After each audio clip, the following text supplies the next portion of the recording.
Çünki kişilərdə kişilik qalmayıb. Qadın başı üzərində kişi görmək istəyir ki, onun qeyrətini çəksin. Qeyrət olub məsxərə obyekti. Qeyrətli adam, qeyrət ümumiyyətlə nədir deyirlər. İndi bizdə də var ya, bəzi yazarlar deyir, qeyrət nədir? Keçmişin qalıqıdır.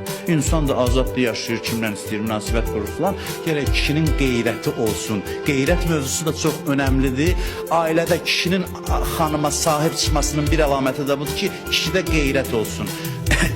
Uşaq görsün ki, ata deyir, ana ki, sən falan yerə getmə, icazə vermirəm. Əslində qadının da bundan xoşu gəlir. Qadınların da bundan xoşu gəlir ki, qeyrət kişinin qadına sahib olması bir cünə mənada mal kimi, əşya kimi yox, mənəvi baxımdan rəhbərliyinin əlamətidir. Düzdür, bəziləri ifrata gedir bu məsələdə.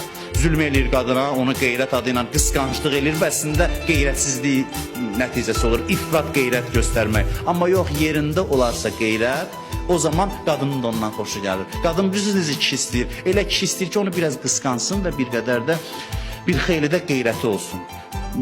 Avropaya, Rusiyaya gedir bəzi kişilər, orada deyir, qadınlar girənlər ki, bizim kişilərdə bu xüsusiyyət itib, bizim sizə hörmətimiz ona görə çoxdur ki, siz qısqanırsınız, sizin yanınızda yol gedəndə hiss edilir ki, kişinin yanında yol gedirik.